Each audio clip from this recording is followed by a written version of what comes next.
On the president's comments yesterday, he seemed to call out Manchin and Sinema for, he said, voting more with Republicans than Democrats. But ProPublica actually found that they've so far voted with Biden 100% of the time on major votes. And so can you explain where those comments came from and why he felt the need to call out members of his own party? Well, I would say first that if Senator Manchin and Senator Sinema were standing with me here today, they're always welcome, they would call out their own independent streaks. And that's something that I think they're both proud of. They both vote for and represent the people in the states and all the people who elected them to represent them in the Senate. If you look at what the president said, the big tell here is I hear all the folks on TV saying, now as a former TV pundit myself, I can tell you that sometimes these conversations can be oversimplified. TV isn't always made for complex conversations about policymaking. We all know that, right?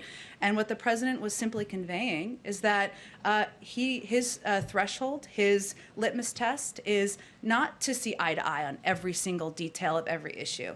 And he doesn't with Senator Sinema and Senator Manchin. And he doesn't with Senator Capito, who's coming here later this afternoon. He believes there's an opportunity to work together, to make progress, to find areas of common ground, even if you have areas of disagreement. And he also believes that sometimes, because there are three entities, three branches of government, something he knows well, having served 36 years in the Senate, that sometimes it's not a straight line to victory or success, that sometimes it takes more time, and he's open to many paths forward. So I don't think he was intending to convey anything other than a little bit of commentary on TV punditry. Well, it did seem to suggest that he is in favor of filibuster reform and wants to see that move. So why hasn't he been more prominent in calling for that? And is he pressuring Manchin and Sinema to move on that issue privately? I wouldn't say that his comments yesterday were conveying a new position on his view on the filibuster. His full comment was by saying that Manchin and Sinema are standing in the way of his agenda, essentially. What was he referencing?